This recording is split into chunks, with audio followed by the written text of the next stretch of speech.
മറ്റ് PSCയുടെ പരീക്ഷകൾ, VFA തുടങ്ങിയ പരീക്ഷകൾക്കൊക്കെ തന്നെ ചോദിക്കാൻ സാധ്യതയുള്ള പ്രീവിയസ് ക്വസ്റ്റ്യൻസ് ആണ് ഇവിടെ ഉള്ളത്. അപ്പോൾ ഇന്നത്തെ ക്വസ്റ്റ്യൻ 2023 LGSന് ചോദിച്ചിട്ടുള്ള പ്രിലിംസ് എക്സാമിനേഷൻ്റെ ചോദ്യപേപ്പറാണ്. ക്വസ്റ്റ്യൻ പേപ്പർ കോഡ് 141/2023 ആണ്. അതിൻ്റെ ഫൈനൽ ആൻസർ ചെയ്ത് നോക്കാം. ആദ്യം മുതൽ അവസാനം വരെ എല്ലാ ക്വസ്റ്റ്യൻസും അറ്റൻഡ് ചെയ്ത് പഠിക്കാൻ ശ്രമിക്കുക. അപ്പോൾ ഇനിയുള്ള ദിവസങ്ങൾ ശക്തമായിട്ട് പഠിക്കുക. എല്ലാ ദിവസവും ക്വസ്റ്റ്യൻ പേപ്പർ PVQ സെക്ഷൻസ് ചെയ്യുകയും നോക്കുക. എത്ര മാർക്ക് കിട്ടിയെന്ന് അനലൈസ് ചെയ്യുക. കിട്ടാത്ത ഭാഗങ്ങൾ വീണ്ടും വീണ്ടും പഠിച്ച് ശരിയാക്കി പോവുക. ഓക്കെ, ഒരു 90+ വാങ്ങിച്ച് ശീലിച്ചെങ്കിൽ മാത്രമേ നമുക്ക് പ്രിലിംസ് കടക്കാൻ സാധിക്കൂ എന്ന് മനസ്സിൽ ഉറപ്പിച്ചിട്ട് വേണം പഠിക്കാൻ. അപ്പോൾ ക്വസ്റ്റ്യൻസ് നോക്കാം. ഒന്നാമത്തെ ക്വസ്റ്റ്യൻ ഇവിടെ എടുത്തേക്കുന്നത്, കേരളത്തിൻ്റെ തീരപ്രദേശം ഏത് പേരിൽ അറിയപ്പെടുന്നു? കേരളത്തിൻ്റെ തീരപ്രദേശം ഏത് പേരിലാണ് അറിയപ്പെടുന്നത്? ഓപ്ഷൻസ്: കോറമാണ്ടൽ തീരസമതലം, കച്ച് കത്തിയവാർ തീരസമതലം, മലബാർ തീരസമതലം, കൊങ്കൺ തീരസമതലം. ആൻസർ ഓപ്ഷൻ സി ആണ്, മലബാർ തീരസമതലം. മലബാർ തീരസമതലം. കേരളത്തിൻ്റെ തീരപ്രദേശം അറിയപ്പെടുന്നത് മലബാർ തീരസമതലം എന്നാണ്. കേരളത്തിൻ്റെ തീരപ്രദേശം ഏത് പേരിൽ അറിയപ്പെടുന്നു? മലബാർ തീരസമതലം എന്നാണ് അറിയപ്പെടുക.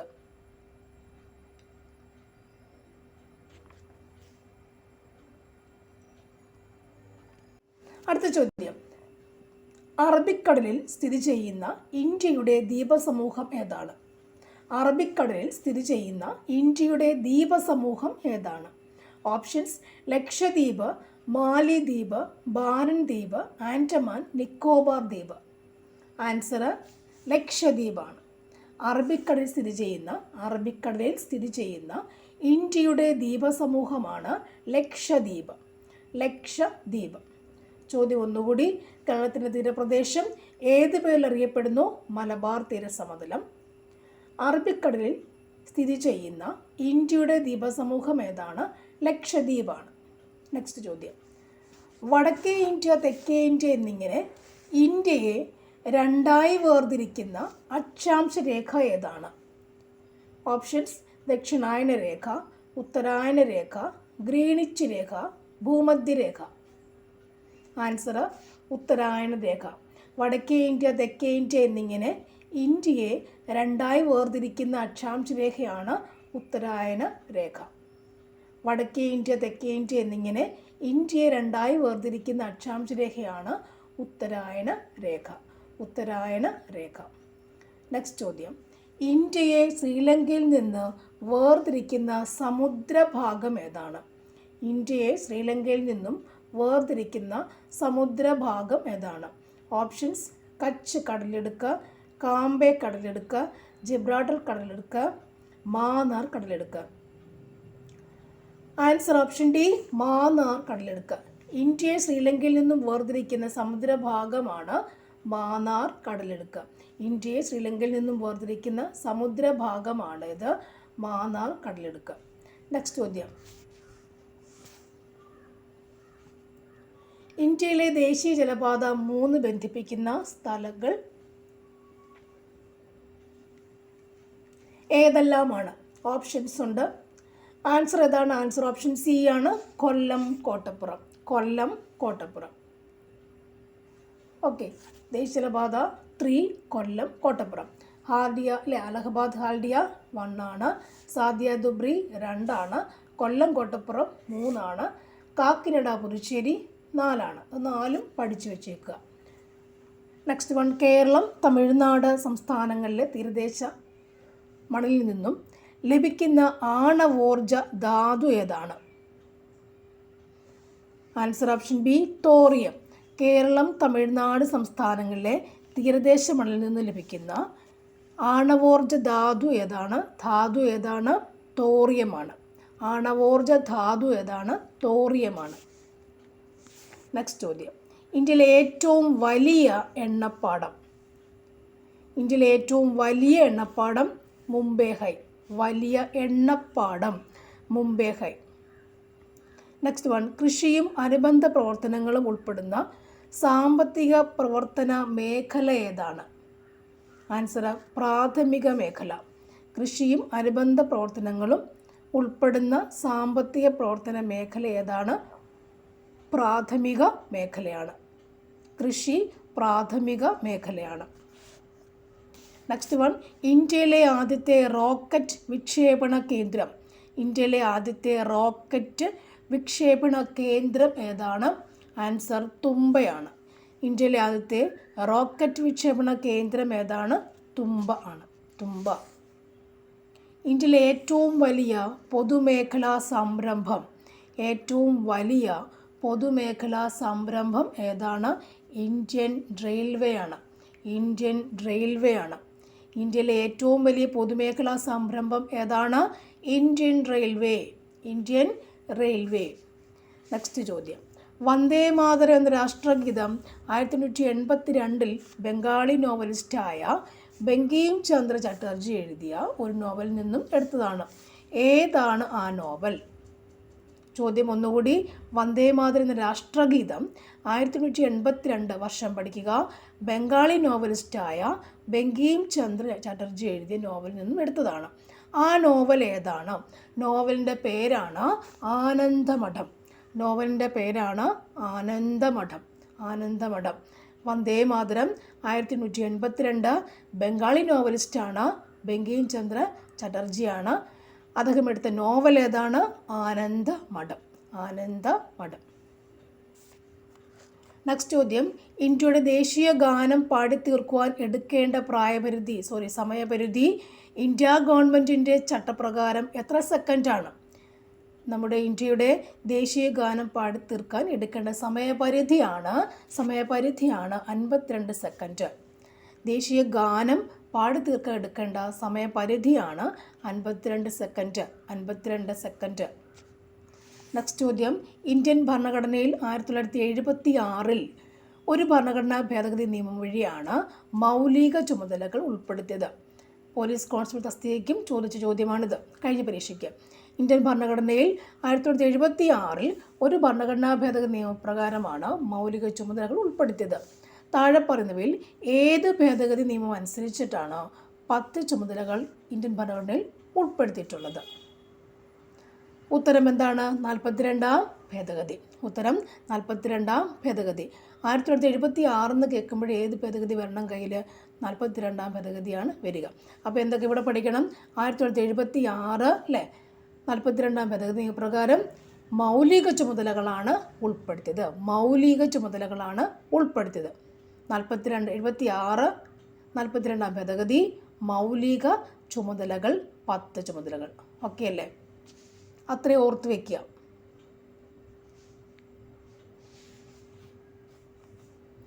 ഇന്ത്യൻ ഭരണഘടനയുടെ ഭാഗം 3 പൗരന്മാർക്ക് ചില മൗലിക അവകാശങ്ങൾ ഉറപ്പു നൽകുന്നു. താഴെ പറയുന്നവയിൽ ഒരവകാശം ഭാഗം 3 ഉൾപ്പെടുത്തിയിട്ടില്ല. ഏതാണ് ആ അവകാശം? ഇവിടെ ആ അവകാശം ഏതാണ്? ആൻസർ തുല്യ ജോലിക്ക് തുല്യ വേതനത്തിനുള്ള അവകാശമാണ് വരിക. ഉത്തരം ഓപ്ഷൻ ബി, തുല്യ ജോലിക്ക് തുല്യ വേതനത്തിനുള്ള അവകാശം.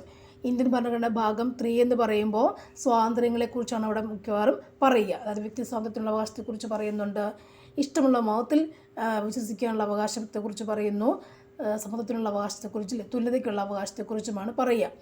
ഭാഗം 3 എന്ന് പറയുമ്പോൾ അല്ലേ, 1 ആമുഖം കഴിഞ്ഞാൽ 2 എന്താണ്? പൗരത്വം കഴിഞ്ഞാൽ 3ാമത്തെ എന്താണ്? നമ്മുടെ സ്വാതന്ത്ര്യങ്ങളെക്കുറിച്ചാണ് അവിടെ പറയുക അല്ലേ.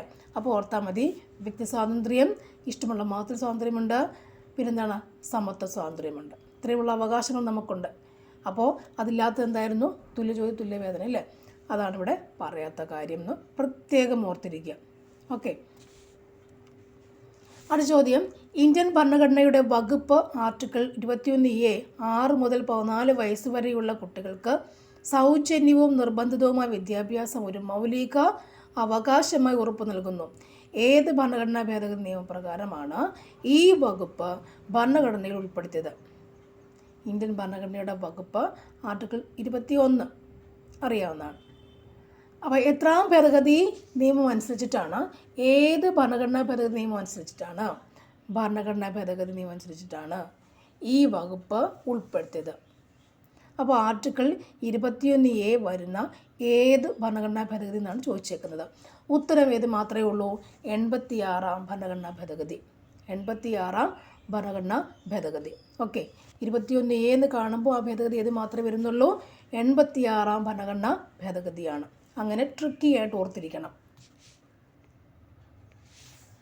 നെക്സ്റ്റ് വൺ, ഇന്ത്യൻ ഭരണഘടനയിൽ ഭരണഘടന രൂപീകരണ വേളയിൽ ഒരു മൗലിക അവകാശമായി ഉൾപ്പെടുത്തുകയും പിന്നീട് 44-ാം ഭരണഘടനാ ഭേദഗതിയിലൂടെ എടുത്തു മാറ്റപ്പെടുകയും ചെയ്ത അവകാശം താഴെ പറയുന്നവയിൽ ഏതെന്ന് തിരിച്ചറിയുക.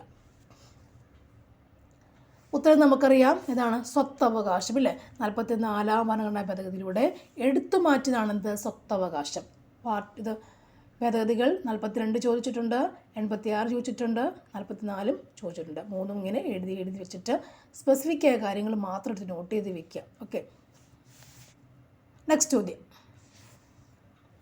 താഴെ പറയുന്നവയിൽ ഏത് വകുപ്പിനെയാണ് ഡോക്ടർ BR അംബേദ്കർ ഇന്ത്യൻ ഭരണഘടന ആത്മാവെന്ന് വിളിച്ചത്? ഇന്ത്യൻ ഭരണഘടനയുടെ ആത്മാവെന്ന് ആര് വിളിച്ചത്? ഡോക്ടർ BR അംബേദ്കർ വിളിച്ചത് ഏത് ഭരണഘടനയാണ്? ഏത് വകുപ്പാണ്? ഏത് വകുപ്പിനെയാണ് ഡോക്ടർ BR അംബേദ്കർ ഇന്ത്യൻ ഭരണഘടനയുടെ ആത്മാവെന്ന് വിളിച്ചത്? ഉത്തരം ഓപ്ഷൻ ബി, 32-ാം വകുപ്പ്. 32-ാം വകുപ്പ്.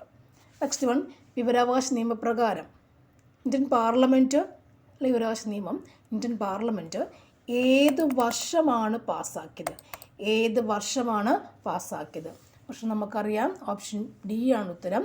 2005 അല്ലേ, 2005. നെക്സ്റ്റ് ചോദ്യം. ദേശീയ മനുഷ്യാവകാശ കമ്മീഷനെ പറ്റി, NHRCയെ പറ്റി താഴെ പറഞ്ഞ പ്രസ്താവന തെറ്റായ പ്രസ്താവന എന്താണ്? തെറ്റായ പ്രസ്താവന ഇവിടെ ഓപ്ഷൻ എ, തെറ്റായ പ്രസ്താവന. ഓക്കെ, തെറ്റിതാണ്. അപ്പോൾ NHRC ദേശീയ മനുഷ്യാവകാശ കമ്മീഷൻ എന്ന് പറയുമ്പോൾ അതിനെപ്പറ്റി ഒരു ലഘുലേഖ പഠിച്ചു വെച്ചേക്കണം. ഇവിടെ നമുക്ക് എന്തൊക്കെ എഴുതാൻ പറ്റുന്നുണ്ട്? ദേശീയ മനുഷ്യാവകാശ കമ്മീഷൻ്റെ ആദ്യത്തെ ചെയർപേഴ്സൺ ഡോക്ടർ രംഗനാഥ മിശ്രയാണ്. ദേശീയ മനുഷ്യാവകാശ കമ്മീഷൻ്റെ ആദ്യത്തെ ചെയർപേഴ്സൺ ഡോക്ടർ രംഗനാഥ മിശ്രയാണ്. മനുഷ്യാവകാശ ലംഘനം സംബന്ധിച്ച പരാതികളിൽ അന്വേഷണം നടത്തുവാൻ കമ്മീഷന് അധികാരമുണ്ട്. ഓക്കെ, ദേശീയ മനുഷ്യാവകാശ കമ്മീഷൻ 1993 പാർലമെൻറ്റ് പാസ്സാക്കിയ മനുഷ്യാവകാശ സംരക്ഷണ നിയമപ്രകാരം വന്ന സ്ഥാപനമാണ്. അപ്പോൾ ദേശീയ മനുഷ്യാവകാശ കമ്മീഷൻ വന്നതെന്നാണ് 1993 എന്നുകൂടി ഓർത്തിരിക്കുക. ഓക്കെ, അങ്ങനെ 3 പോയിൻ്റ് നമുക്ക് ഇവിടെ പഠിക്കാൻ പറ്റുന്നുണ്ട്. 3 പോയിൻ്റ് PSCയുടെ കണ്ണിലുള്ള പോയിൻ്റാണ്. അവർ ഫോക്കസ് ചെയ്യുന്ന പോയിൻ്റാണ്. ആ 3 പോയിൻറ്റും എഴുതി വെച്ച് പഠിച്ചേ പറ്റുകയുള്ളൂ. ഈ പോയിൻ്റുകൾ വീണ്ടും നമുക്ക് ചോദ്യങ്ങളായി വരാം. Okay, next. ഇന്ത്യയുടെ ദേശീയ പതാകയുടെ മാതൃക ഭരണഘടനാ നിർമ്മാണ സമിതി ഔദ്യോഗികമായി അംഗീകരിച്ചത് ഏത് ദിവസമാണ്? Answer option C, 22 July 1947. ഈ ചോദ്യം എപ്പോഴും മാറിയും തിരിഞ്ഞ് എപ്പോഴും ചോദിക്കുന്നുണ്ട് അല്ലേ. അവിടെ ഓപ്ഷൻസ് പലതും കാണും, 47 ഒരുപാട് ഉണ്ടല്ലേ. പക്ഷെ ജൂലൈ 22 നമുക്ക് എപ്പോഴും ആൻസറായി വരിക. അതൊരു വെറൈറ്റിയാണ് ജൂലൈ 22. അപ്പോൾ അത് ഓർത്തിരിക്കണം. ദേശീയ പതാകയുടെ മാതൃക ഭരണഘടനാ നിർമ്മാണ സമിതി ഔദ്യോഗികമായി അംഗീകരിച്ച ദിവസം ഏതാണ്? ജൂലൈ 22, 1947. Okay, July 22, 1947. ഓക്കെ ആണല്ലോ. നെക്സ്റ്റ് ചോദ്യങ്ങളിലേക്ക് വരുന്നു. ഭരണഘടനാ ഭാഗം കഴിഞ്ഞ് നെക്സ്റ്റ് ഭാഗം. ബ്രിട്ടീഷ് രേഖകളിൽ പൈച്ചി രാജ, കെട്ടിയോട്ട് രാജ എന്നീ പേരുകളിൽ അറിയപ്പെടുന്ന ഭരണാധികാരി ആരാണ്? ബ്രിട്ടീഷ് രേഖകളിൽ പൈച്ചി രാജ, കെട്ടൂട്ട് രാജ എന്നീ പേരിൽ അറിയപ്പെടുന്ന ഭരണാധികാരി ആരാണ്? ആൻസർ പഴശ്ശിരാജയാണ്. പൈച്ചി അല്ലേ, പഴശ്ശിരാജയാണ്. നെക്സ്റ്റ് ചോദ്യം. കേരളത്തിൽ നടന്ന മാപ്പിള കലാപങ്ങളെക്കുറിച്ച് അന്വേഷിക്കുവാൻ നിയോഗിക്കപ്പെട്ട കമ്മീഷൻ ഏതാണ്? മാപ്പിള കലാപങ്ങളെക്കുറിച്ച് അന്വേഷിക്കാൻ നിയോഗിക്കപ്പെട്ട കമ്മീഷൻ്റെ പേരാണ് എന്ത്? Logan commission. മാപ്പിള കലാപങ്ങളെക്കുറിച്ച് അന്വേഷിക്കാൻ നിയോഗിക്കപ്പെട്ട കമ്മീഷൻ്റെ പേരാണ് ലോഗൻ കമ്മീഷൻ എന്ന് പറയുന്നത്. ലോഗൻ കമ്മീഷൻ എന്ന് പറയുക. പൈച്ചിരാജ ആരാണ്? പഴശ്ശിരാജയാണ്. മാപ്പിള കലാപങ്ങളെക്കുറിച്ച് അന്വേഷിക്കാൻ നിയോഗിക്കപ്പെട്ട കമ്മീഷൻ എന്താണ്? Logan commission. മാപ്പിള കലാപങ്ങളെക്കുറിച്ച് ഉണ്ടാക്കിയ കമ്മീഷൻ ഏതാണ്? Logan commission. നെക്സ്റ്റ് ചോദ്യം. തരിസാപ്പള്ളി ലിഖിതം എഴുതി തയ്യാറാക്കിയത്. തരിസാപ്പള്ളി ലിഖിതം എഴുതി തയ്യാറാക്കിയത് ആരാണ്? എഴുതി തയ്യാറാക്കിയത് ആരാണ്? ആൻസർ അയ്യനടികൾ തിരുവടികളാണ്. തരിസാപ്പള്ളി ശാസനം, തരിസാപ്പള്ളി ലിഖിതം എഴുതി തയ്യാറാക്കിയത് ആരാണ്? അയ്യനടികൾ തിരുവടികളാണ്. ഓക്കെ, അയ്യനടികൾ തിരുവടികളാണ്. തരിസാപ്പള്ളി ലിഖിതം, തരിസാപ്പള്ളി ശാസനം, തരിസാപ്പള്ളി ലിഖിതം. നെക്സ്റ്റ് വൺ, ആധുനിക കാലത്തെ മഹാത്ഭുതം എന്ന് ഗാന്ധിജി വിശേഷിപ്പിച്ച സംഭവം ഏതാണ്? ആധുനിക കാലത്തെ മഹാത്ഭുതം എന്ന് ഗാന്ധിജി പറഞ്ഞ എന്തിനെയായിരുന്നു? ക്ഷേത്രപ്രവേശന വിളംബരത്തെയാണ്. ക്ഷേത്രപ്രവേശന വിളംബരത്തെയാണ് ഗാന്ധിജി എന്തെന്ന് പറഞ്ഞത്? ആധുനിക കാലത്തെ മഹാത്ഭുതം. പണ്ട് ആൾക്കാരെയൊന്നും അമ്പലത്തിൽ കയറ്റില്ലായിരുന്നു, അല്ലേ? തന്നെ ചതിക്കാരെ കയറ്റില്ല. അപ്പോൾ എന്ത് പറഞ്ഞു ഗാന്ധിജി? അങ്ങനെ ക്ഷേത്രപ്രവേശന വിളംബരം വന്നിട്ട് എല്ലാവരെയും, അല്ലേ, അമ്പലങ്ങൾ കയറി തുടങ്ങിയപ്പോൾ അദ്ദേഹം എന്ത് പറഞ്ഞു? ഇത് ആധുനിക കാലത്തൊരു മഹാത്ഭുതം തന്നെയായി മാറുന്നു എന്ന്. ഓക്കെ, നെക്സ്റ്റ് ചോദ്യം. തിരുവിതാംകൂറിൽ സൗജന്യവും നിർബന്ധിതവുമായ വിദ്യാഭ്യാസം നടപ്പിലാക്കിയ ഭരണാധികാരി. തിരുവിതാംകൂറിൽ സൗജന്യവും നിർബന്ധിതവുമായ വിദ്യാഭ്യാസം നടപ്പിലാക്കിയ ഭരണാധികാരി ആരാണ്? ആൻസർ റാണി ഗൗരി പാർവതിഭായി ആണ്. ഓക്കെ, ചില ക്വസ്റ്റ്യൻസ് പ്രൈമറി വിദ്യാഭ്യാസം എന്ന് എടുത്തു പറയും. അപ്പോൾ നമുക്ക് പാർവതിഭായി എന്ന് വേഗം ഞാൻ പറഞ്ഞേനെ. അപ്പോൾ ഇവിടെ സൗജന്യവും നിർബന്ധിത വിദ്യാഭ്യാസം ഏതാണ്? റാണി ഗൗരി പാർവതിഭായി. ഓക്കെ, നെക്സ്റ്റ് ചോദ്യം. രാജ്യസമാചാരം എന്ന പത്രം ആരംഭിച്ചത് ആരാണ്? Answer Hermann Gundert, Hermann Gundert. തുലാമ്പത്ത് സമരം എന്നറിയപ്പെടുന്നത് എന്താണ്? തുലാമ്പത്ത് സമരം എന്നറിയപ്പെടുന്നത് എന്താണ്? ആൻസർ പുന്നപ്ര വയലാർ സമരമാണ്. തുലാമ്പത്ത് സമരം എന്നറിയപ്പെടുന്നത് എന്താണ്? പുന്നപ്ര വയലാർ സമരമാണ്. തുലാമ്പത്ത് സമരം, ഓക്കെ, പുന്നപ്ര വയലാർ സമരമാണ്. നെക്സ്റ്റ് ചോദ്യം.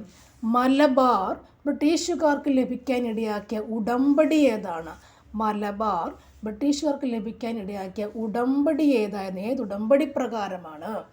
ഏതുടമ്പടി പ്രകാരമാണ് മലബാർ ബ്രിട്ടീഷുകാർക്ക് ലഭിച്ചത്? ഏതുടമ്പടി പ്രകാരമാണ്? ശ്രീരംഗപട്ടണ ഉടമ്പടി, ശ്രീരംഗപട്ടണ ഉടമ്പടി. ഓക്കെ, ശ്രീരംഗപട്ടണം എപ്പോഴും കണക്ഷൻ വരുന്ന എപ്പോഴും മലബാറും, ഇല്ലേ, ശ്രീരംഗപട്ടണവും നമ്മൾ കണക്ഷൻ ടിപ്പു സുൽത്താനെ ഓർക്കണം. അപ്പോൾ 3 പേരും ഇങ്ങനെ കണക്ട് ചെയ്ത കാര്യങ്ങളാണ്. മലബാർ, ശ്രീരംഗപട്ടണം, ടിപ്പു സുൽത്താനൊക്കെ ഓർക്കാമല്ലോ. അപ്പോൾ ഇത് വരുമ്പോൾ മലബാർ ബ്രിട്ടീഷുകാർക്ക് ലഭിക്കാനിടയാക്കിയ ഉടമ്പടി ഏതാണ്? ശ്രീരംഗപട്ടണം ഉടമ്പടിയാണ്. ഓക്കെ, കണക്ഷൻ വെച്ച് പഠിക്കുകയാണെങ്കിൽ പരീക്ഷാ ഹോളിൽ നമുക്ക് ഓർത്തെഴുതാൻ പറ്റും. ഇല്ലെങ്കിൽ ഒന്നുമേ ഓർക്കില്ല, സ്വാഹാം തലയിരിക്കുമേ. അപ്പോൾ കണക്ഷൻ ആക്കി വെച്ചിട്ട് പഠിക്കാൻ ശ്രമിക്കുക. മലബാർ ഒരു ക്വസ്റ്റ്യനും കൂടി എന്നെ ഇവിടെ ആഡ് ചെയ്തിട്ട് വേണം പഠിക്കുക. എന്തെങ്കിലും ഒന്ന് ആഡ് ചെയ്ത് പഠിച്ചാൽ നമുക്ക് ഒന്നുകൂടി കണക്ഷൻ കിട്ടും. ഓക്കെ, മലബാർ ബ്രിട്ടീഷുകാർക്ക് ലഭിക്കാനിടയാക്കിയ ഉടമ്പടി ഏതാണ്? ശ്രീരംഗപട്ടണം ഉടമ്പടിയാണ്. നെക്സ്റ്റ് ചോദ്യം. കണ്ണീരും കിനാവും എന്ന ഗ്രന്ഥം രചിച്ചത് ആരാണ്? കണ്ണീരും കിനാവും എന്ന ഗ്രന്ഥം രചിച്ചത് ആരാണ്? മറ്റാരുമല്ല, ആര് തന്നെയാണ്? വി.ടി. ഭട്ടതിരിപ്പാട്, അല്ലേ? വി.ടി. ഭട്ടതിരിപ്പാട്. അദ്ദേഹത്തിൻ്റെ എന്താണ്? ആത്മകഥയാണോ? അല്ലേ, ആത്മകഥ. നാടകം ഏതായിരുന്നു? അടുക്കളയിൽ നിന്നും അരങ്ങത്തേക്ക്, അല്ലേ? അദ്ദേഹത്തിൻ്റെ ഒരു പ്രസ്ഥാനം ഏതാണ്? യോഗക്ഷേമ സഭ. വി.ടി. ഭട്ടതിരിപ്പാടിൻ്റെ അല്ലേ? യാചന യാത്ര, യോഗക്ഷേമ സഭ, കണ്ണീരും കിനാവും. അതുപോലെ എന്താണ്? അടുക്കളയിൽ നിന്നും അരങ്ങത്ത്. ഇതൊക്കെ എല്ലാം വി.ടി. ഭട്ടതിരിപ്പാടിൻ്റെ പ്രത്യേകതകളാണ്. അപ്പോൾ അതൊന്ന് കണക്ട് ചെയ്ത് വെച്ചേക്കുക. ഓക്കെ, നെക്സ്റ്റ് ചോദ്യം. മലയാളി മെമ്മോറിയൽ തയ്യാറാക്കിയ വർഷം. മലയാളി മെമ്മോറിയൽ തയ്യാറാക്കിയ വർഷം ഏതാണ്? ഏത് വർഷം തയ്യാറാക്കി നമുക്കറിയാം. ഏത് വർഷമാണ്? ഉത്തരം ഓപ്ഷൻ ബി, 1891 മലയാളി മെമ്മോറിയൽ തയ്യാറാക്കിയത്. 1891 മലയാളി മെമ്മോറിയൽ തയ്യാറാക്കിയത്. അപ്പം ഞാൻ അതിൻ്റെ ഒരു കണക്ഷൻ വരുമ്പോൾ നിങ്ങൾക്ക് എന്താ പറയുക? ഇതാ വരുന്നു കണക്ഷൻ. എൻ്റെ കണക്ഷൻ നിങ്ങൾ ആരെ ഓർത്തിരിക്കും? ശരിക്കും പറഞ്ഞാൽ ഇവിടെ ഡോക്ടർ പൽപ്പുവിനെ ഓർക്കാം. ഓക്കെ, ഡോക്ടർ പൽപ്പുവിനെ മലയാളി മെമ്മോറിയൽ വരുമ്പോൾ ഓർത്തിരിക്കാൻ പറ്റും. പൽപ്പു, അതുപോലെ വേറൊരാളുടെ ജി.പി. പിള്ളയുണ്ട്. ഇവരൊക്കെ ഇതുമായി ബന്ധപ്പെട്ട് ചോദിക്കുന്ന ചോദ്യങ്ങൾ ഉത്തരങ്ങളായി വരുന്നതാണ്. ജി.പി. പിള്ളയുണ്ട്, അതിൻ്റെ ഒപ്പ് വെച്ച ആൾ പൽപ്പുവാണ്. ഓക്കെ, അപ്പോൾ ഇതിൻ്റെ ലക്ഷ്യം എന്താ? ഇതിൻ്റെ ലക്ഷ്യം ഉന്നത ജോലികൾ തദ്ദേശീയർക്ക് കൊടുക്കുക എന്നുള്ളതാണ് ലക്ഷ്യം. ഓക്കെ, അപ്പോൾ അവിടുത്തെ രാജാവ് ആരായിരുന്നു? ശ്രീമൂലം തിരുനാളായിരുന്നു. ഈ മലയാളി മെമ്മോറിയലിൻ്റെ വർഷം പഠിക്കുമ്പോൾ വർഷം പഠിക്കാനൊക്കെ പ്രയാസത്തിൽ മലയാളി 91 എന്നൊക്കെ പഠിക്കാം, 1891 എന്നൊക്കെ പഠിക്കാൻ പറ്റും, അല്ലേ? 1891 മലയാളി മെമ്മോറിയൽ പഠിക്കാൻ പറ്റും.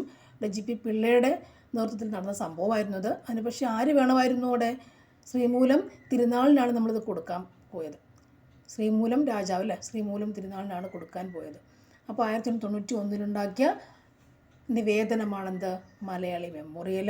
നിങ്ങൾക്കൊക്കെ ജോലി വേണം അല്ലേ, ഉന്നത ജോലികൾ അവിടെ തദ്ദേശവാസികൾക്ക് കൊടുക്കുക, അതിലുള്ളവർക്ക് കൊടുക്കണം എന്ന് പറയുന്ന സംഭവമാണ്. അപ്പോൾ നമ്മുടെ ജോലിയുമായി ബന്ധപ്പെട്ടൊരു കാര്യമാണിത് മലയാളി മെമ്മോറിയൽ. അത് 1880-കളിലാന്ന് ഓർക്കുക.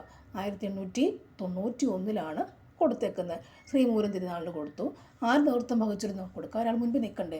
അതാരായിരുന്നു? GP പിള്ളയാണ് അവിടെ നേതൃത്വം നിന്നെന്ന് ഓർത്തിരിക്കുക. നെക്സ്റ്റ് ചോദ്യം. കാരണം ഈ വർഷങ്ങൾ എത്ര നമ്മൾ പഠിച്ചിട്ടായാലും പരീക്ഷകളിൽ പോയിരിക്കുമ്പോൾ മറക്കാൻ ചാൻസ് കൂടുതലാണ്. അതുകൊണ്ടാണ് കണക്ഷൻ വെച്ച് പഠിച്ചോളൂ എന്ന് ഞാനിപ്പോൾ പറഞ്ഞു തുടങ്ങിയത്. നെക്സ്റ്റ് ചോദ്യം. ക്രിക്കറ്റ് ഇതിഹാസമായിരുന്ന ഷെയ്ൻ വോണിൻ്റെ ജന്മസ്ഥലം ഏതാണ്? ക്രിക്കറ്റ് ഇതിഹാസമായിരുന്ന ഷെയ്ൻ വോണിൻ്റെ ജന്മസ്ഥലം ഏതാണ്? അല്ലേ, ഓസ്ട്രേലിയ ആണ്. Australia, Shane Warne. Next, ping pong എന്നറിയപ്പെടുന്ന കായിക ഇനം ഏതാണ്? Ping pong, table tennis.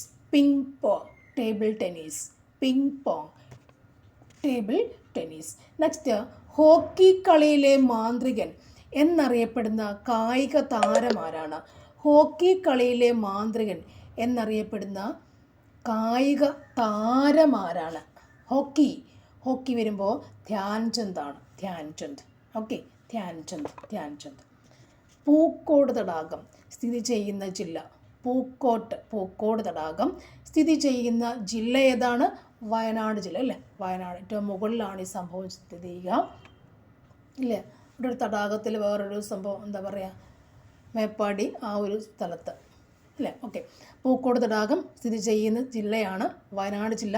അവിടെ വേറൊരു സംഭവം ഉണ്ടല്ലേ, അവിടെ സൈന ആകൃതിയിലുള്ളൊരു തടാകം അവിടെ ഉണ്ട്, മേപ്പാടി ഭാഗത്തുണ്ട് അല്ലേ, ഹൃദയഭാഗത്ത് ചെമ്പ്ര മലയിൽ ഉണ്ട്. അപ്പോൾ പൂക്കോട് തടാകം വയനാട് ജില്ലയിലാണ് ഏറ്റവും മുകളിലായി സ്ഥിതി ചെയ്യുന്ന തടാകവും പൂക്കോട് തടാകമുണ്ട്. ചെമ്പ്രമലയിൽ എന്ന് പറഞ്ഞാൽ മേപ്പാടിയിലാണ്, വയനാട് ജില്ലയിലുള്ള മേപ്പാടി എന്ന സ്ഥലത്ത് ചെമ്പ്രമലയുടെ ഏറ്റവും മുകളിൽ സ്ഥിതി ചെയ്യുന്ന ഒരു തടാകമുണ്ടല്ലേ, ഒരു ഷേപ്പിൽ ഹൃദയത്തിൻ്റെ ആകൃതിയിലുള്ളൊരു തടാകമുണ്ട് അവിടെ. അതും കൂടി ഓർത്ത് വെച്ചേക്കാം. അപ്പോൾ കണക്ഷൻ കിട്ടിയല്ലോ. നെക്സ്റ്റ് ചോദ്യം. പാലക്കാട് ജില്ലയിലെ നിത്യഹരിത വനം ഏതാണ്? നിത്യഹരിത വനം ഏതാണ്? സൈലൻറ്റ് വാലി അല്ലേ. അവിടെ സൈലൻറ്റ് വാലിയിൽ എന്തുണ്ട്?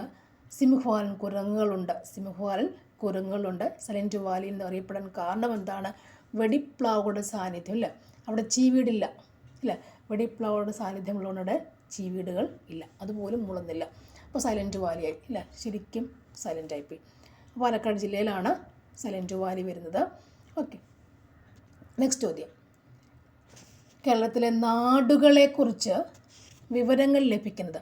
ചോദ്യമൊക്കെ നമ്മൾ കുഴപ്പിക്കുന്ന ചോദ്യങ്ങളാണ്, അപ്പോൾ അതിൻ്റെ ആൻസർ അറിഞ്ഞിരിക്കണം. കേരളത്തിലെ നാടുകളെക്കുറിച്ച് വിവരങ്ങൾ ലഭിക്കുന്നത് എങ്ങനെയാണ്? വട്ടെഴുത്ത് ലിഖിതങ്ങൾ മുഖേനയാണ്. കേരളത്തിലെ നാടുകളെക്കുറിച്ച് വിവരങ്ങൾ ലഭിക്കുന്നത് എവിടെ നിന്നായിരുന്നു? വട്ടെഴുത്ത് ലിഖിതത്തിൽ കുറിച്ച് ആയിരുന്നു, വട്ടെഴുത്ത് ലിഖിതം. ഓക്കെ,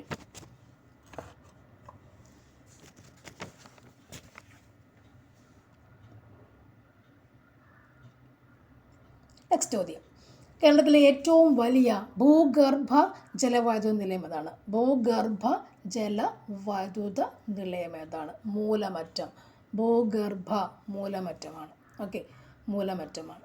നെക്സ്റ്റ്, പ്രാചീന കാലത്ത് ചൂർണി എന്നറിയപ്പെട്ട നദി ഏതാണ്? ചൂർണി എന്നറിയപ്പെട്ടതെന്താണ്? ചൂർണി എന്ന് പറഞ്ഞാൽ എന്താണ്? പെരിയാറാണ്. പ്രാചീന കാലത്ത് ചൂർണി എന്നറിയപ്പെടുന്ന നദി ഏതാണ്? പെരിയാറാണ്. അപ്പോൾ നിങ്ങൾ എഴുതുവാണെങ്കിൽ ചൂർണി എന്ന് മാത്രം എഴുതിയിട്ട് പെരിയാറെന്ന് എഴുതിയാൽ മതി. എല്ലാം ഒന്നും എഴുതേണ്ട ആവശ്യമില്ല, ക്വസ്റ്റ്യൻ എല്ലാം എഴുതരുത്.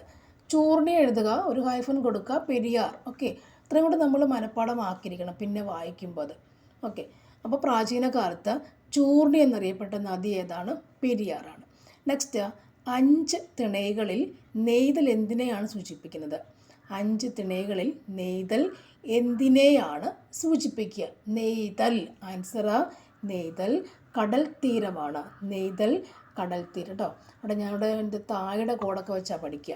നെയ്തൽ കടൽ തീരം, അതേ പറ്റുള്ളൂ. നെയ്തൽ, കാരണം ഈ ക്വസ്റ്റ്യൻ തെറ്റുന്നൊരു ക്വസ്റ്റ്യൻ എപ്പോഴും ഈ ഒരു 5-6 ഉണ്ടല്ലോ, 5 തിണകളുണ്ട്, മരുതം അങ്ങനെയൊക്കെ പറഞ്ഞ 5 തിണകളുണ്ടല്ലേ. അതിനകത്ത് നെയ്തൽ എന്ന് പറയുമ്പോൾ കടൽ തീരമാണെന്ന് പ്രത്യേകം പഠിച്ചു വെച്ചേക്കുക. ഓക്കെ, മരുതം അങ്ങനെ തുടങ്ങി 5 എണ്ണമുണ്ട്. അപ്പോൾ തെറ്റും എപ്പോഴും. അപ്പോൾ നെയ്തൽ നെഗറ്റീവ്സ് അടിക്കുന്ന ഈ ഭാഗത്താണ്.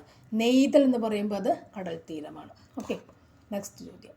സംഘകാലഘട്ടത്തിൽ ഉപ്പ് വ്യാപാരികൾ ഏത് പേരിൽ അറിയപ്പെട്ടിരുന്നു? സംഘകാലഘട്ടത്തിൽ ഉപ്പ് വ്യാപാരികൾ ഏത് പേരിലാണ് അറിയപ്പെട്ടത്? ആൻസർ ഓപ്ഷൻ എ ആണ് ഉമ്മണർ. ഉമ്മണർ. സംഘകാലഘട്ടത്തിൽ ഉപ്പ് വ്യാപാരികൾ ഏത് പേരിൽ അറിയപ്പെട്ടു? ഉമ്മണർ എന്ന് അറിയപ്പെട്ടു. അല്ലേ, സയൻസ് സബ്ജക്റ്റായി എടുത്ത് പഠിച്ചവർക്കൊക്കെ ഹിസ്റ്ററിയുടെ ഈ ബേസിക് കാര്യങ്ങളൊന്നും തന്നെ അറിയില്ല. കാരണം ഈ ബേസിക് ചോദ്യങ്ങൾ എവിടെയുണ്ട്? 5, 6 ചാപ്റ്റേഴ്സിൽ 5, 6 ക്ലാസ്സുകളിലെ ചാപ്റ്ററുകളിൽ കിടപ്പുള്ള സംഭവമാണ് ഇപ്പോൾ ഈ ചോദിച്ചേക്കുന്നത്. അപ്പം അത് പഠിക്കാൻ ശ്രമിക്കുക. സംഘകാലഘട്ടത്തിൽ ഉപ്പ് വ്യാപാരികൾ ഏതുപോലെ അറിയപ്പെടുന്നു? ഉമണർ എന്ന് അറിയപ്പെടുന്നു.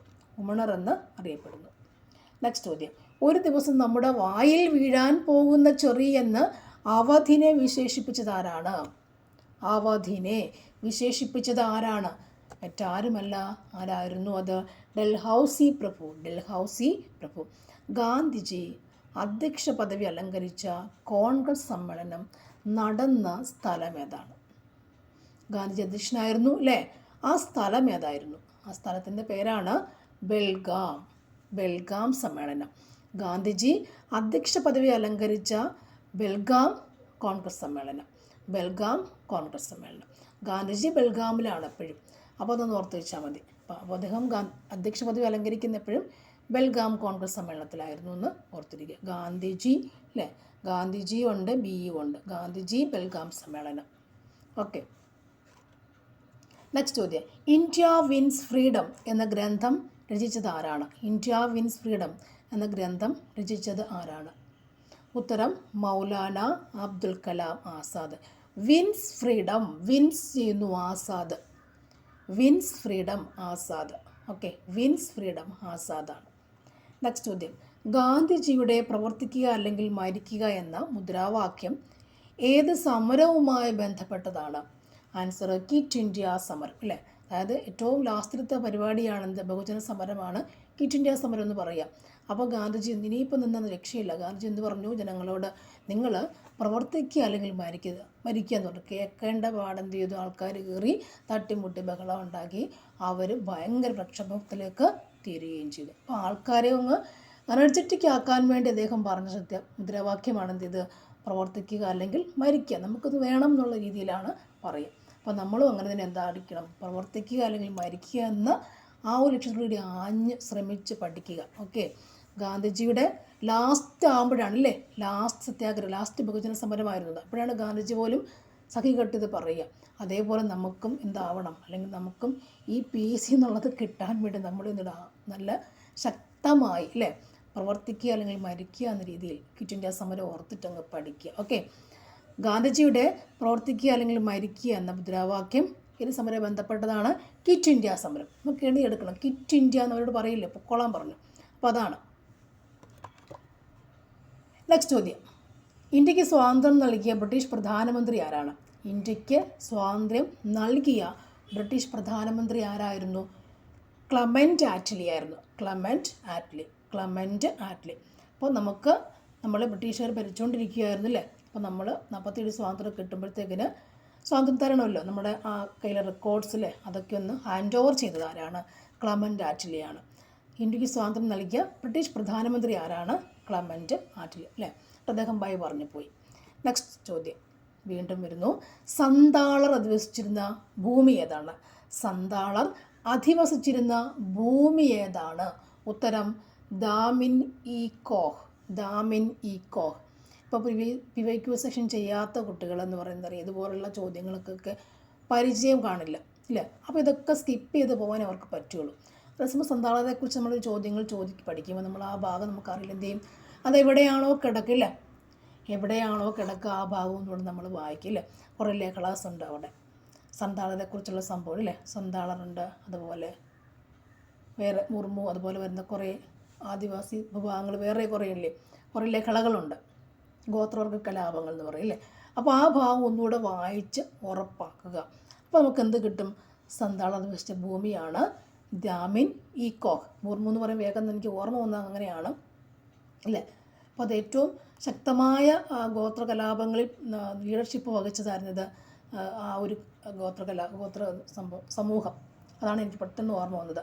ഞാൻ UPSCയുടെ ഇൻ്റർവ്യൂ കണ്ടപ്പോൾ ഏറ്റവും കൂടുതൽ അവിടെ ഒരു സാറ് പറഞ്ഞതാണ് എന്താ ആ ഒരു ഗോത്രവർഗത്തെപ്പറ്റി ഏറ്റവും കൂടുതലായിട്ട് സിദ്ധു കാനു ഇല്ലേ ഒക്കെ വരുന്ന ഒരു സംഭവമുണ്ട്. അതുകൊണ്ട് പറഞ്ഞു പോയതാണ്. സന്താളർ ഉപയോഗിച്ചിരുന്ന ഭൂമി ഏതാണ്? ദാമിൻ ഇ കോഹാണ്. ദാമിനി കോഹാണ്. അപ്പോൾ ആ ഭാഗം ഒന്നുകൂടി സ്ട്രോങ് ആയിട്ട് വായിച്ച് പഠിക്കണം. ഓക്കെ, നെക്സ്റ്റ് ചോദ്യം. ഇന്ത്യയിൽ ബ്രിട്ടീഷ് സാമ്രാജ്യത്തിന് അടിത്തറ പാകിയ യുദ്ധം ഏതാണ്? അടിത്തറ പാകിയ യുദ്ധം ഏതാണ്? അടിത്തറ യുദ്ധം, പ്ലാസി യുദ്ധം. അടുത്തത് പ്ലാസി യുദ്ധം. സതി സമ്പ്രദായം നിർത്തലാക്കിയ ബ്രിട്ടീഷ് ഭരണാധികാരി ആരാണ്? ആൻസർ വില്യം ബെൻഡിക് പ്രഭു അല്ലേ. സതി സമ്പ്രദായം നിർത്തലാക്കിയ ബ്രിട്ടീഷ് ഭരണാധികാരി. നമുക്കിപ്പോൾ ആരെ കൂടെ ആ സമയത്ത് ഓർമ്മ വരും? രാജാറാം മോഹൻ റോയല്ലേ സംഭവം ചെയ്യില്ലേ.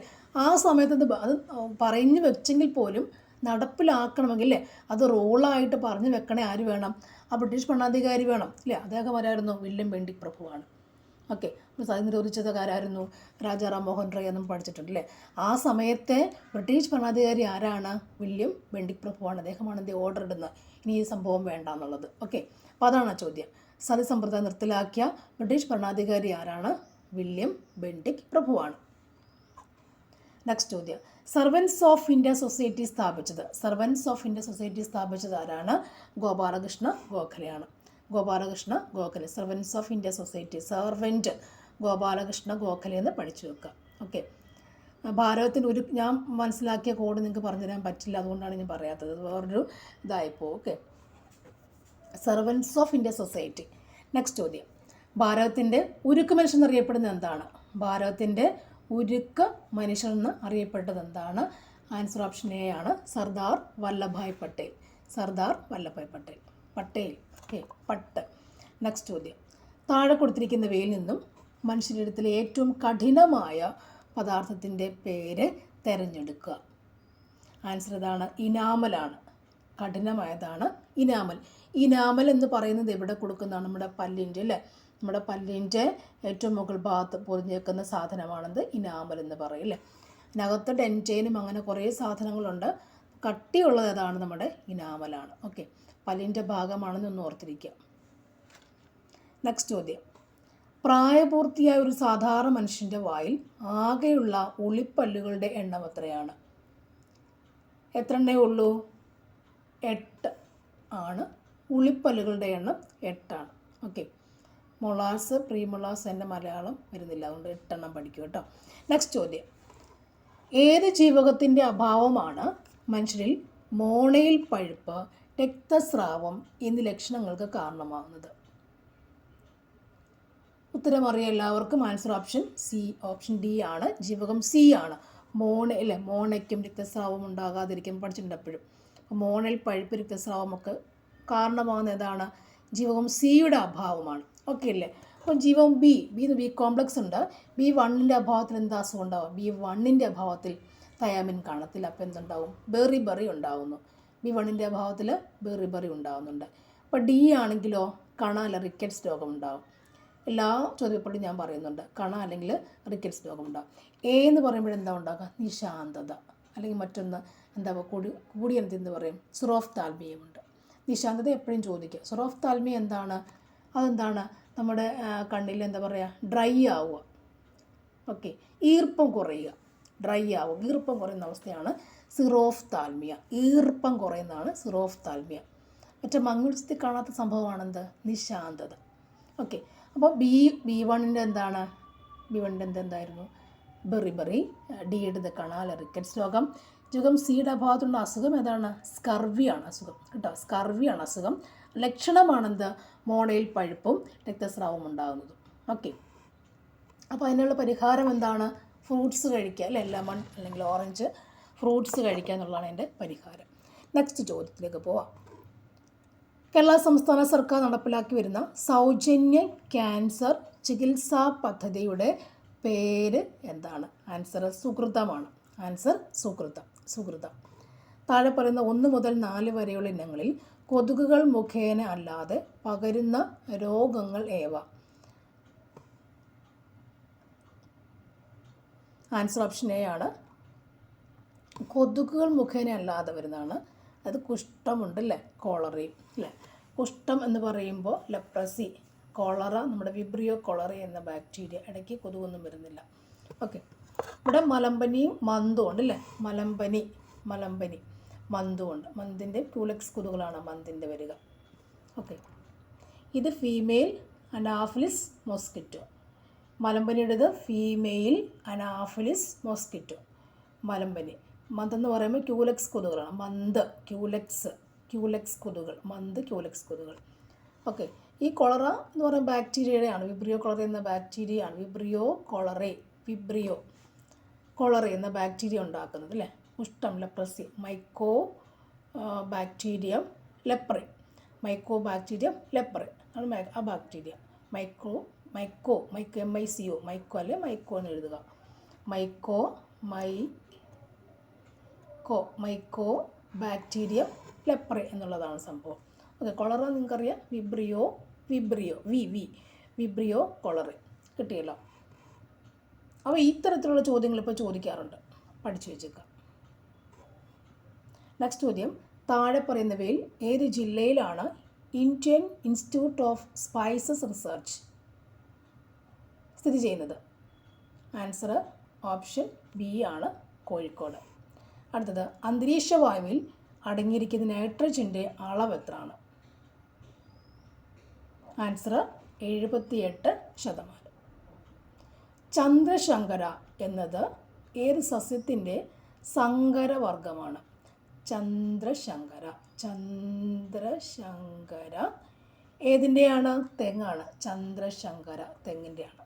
ഓക്കെ, നെക്സ്റ്റ് ചോദ്യം, താഴെ പറഞ്ഞവയിൽ ഏത് രാസവസ്തുവാണ് മണ്ണിൻ്റെ ജൈവാംശം തിരിച്ചറിയാൻ വേണ്ടി ഉപയോഗിക്കുന്നത്? Hydrogen peroxide. മണ്ണിൻ്റെ ജൈവാംശം തിരിച്ചറിയാൻ ഉപയോഗിക്കുന്നതാണ് എന്ത്? Hydrogen peroxide. ജൈവാംശം പെറോക്സൈഡ്. ലോക വനദിനമായി ആചരിക്കുന്ന എന്നാണ്? വനദിനം. ആൻസർ എന്താണ്? മാർച്ച് 21 വനദിനം. ഓക്കെ, ആധുനിക ആറ്റം സിദ്ധാന്തം ആവിഷ്കരിച്ച ശാസ്ത്രജ്ഞൻ ആരാണ്? ആധുനിക ആറ്റം സിദ്ധാന്തം ആരാണത്? John Dalton. ആധുനിക ആറ്റം സിദ്ധാന്തം ആവിഷ്കരിച്ച ആരാണ്? John Dalton. സിങ്കിൻ്റെ അയിരേതാണ്? കലാമിൻ. ഓക്കെ, കാലാവസ്ഥാ ബലൂണുകളിൽ നിറയ്ക്കുന്നതിന് വേണ്ടി ഉപയോഗിക്കുന്ന ഉത്കൃഷ്ടവാതകം. കാലാവസ്ഥാ ബലൂണുകളിൽ നിറയ്ക്കുന്ന ഉത്കൃഷ്ടവാതകം ഏതാണ്? ആൻസറോ ഹീലിയം അല്ലേ. അറിയാത്ത ആരാ ഉള്ള? ഹീലിയം. നെക്സ്റ്റ്, ഭൂവൽക്കത്തിൽ ഏറ്റവും കൂടുതൽ കാണപ്പെടുന്ന മൂലകം ഏതാണ്? ഓക്സിജൻ.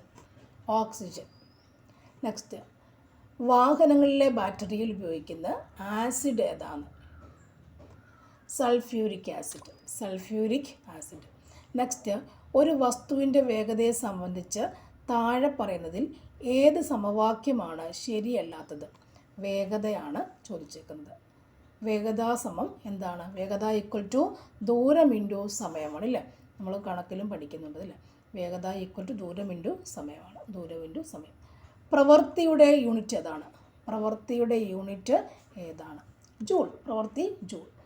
ഇന്ത്യയുടെ ബഹിരാകാശ ഏജൻസിയുടെ പേരാണ് ISRO. ബഹിരാകാശ ഏജൻസിയുടെ പേരാണ് ISRO. മനുഷ്യൻ്റെ ശരാശരി ശരീര ഊഷ്മാവ് എത്ര ഡിഗ്രി സെൽഷ്യസ് ആണ്? 37 ഡിഗ്രി സെൽഷ്യസ് ആണ്. നെക്സ്റ്റ്, ഒരു ലെൻസിൻ്റെ ഫോക്കസ് ദൂരവും എഫ് പവറും പി തമ്മിൽ ബന്ധിപ്പിക്കുന്ന സമവാക്യം ഏതാണ്? ഫോക്കസ് ദൂരം F, പവർ P. എങ്ങനെ തമ്മിൽ ബന്ധിപ്പിക്കുന്നു? അവർ തമ്മിലുള്ള സമവാക്യം എന്താണ്? അവർ തമ്മിലുള്ള കണക്ഷൻ എന്താണ്? P equal to 1/f inversely ആണ്. P equal to power equal to 1/f ആണ്. പവർ ഈക്വൽ ടു 1/f ആണ്. ഓക്കെ, അപ്പോൾ മാത്സ് നമുക്ക് അടുത്തൊരു ദിവസം എടുത്താലോ? തൊട്ട് പുറകെ ഞാൻ മാത്സ് മാത്രമായിട്ട് ഇട്ടുതരാം. ഓക്കെ.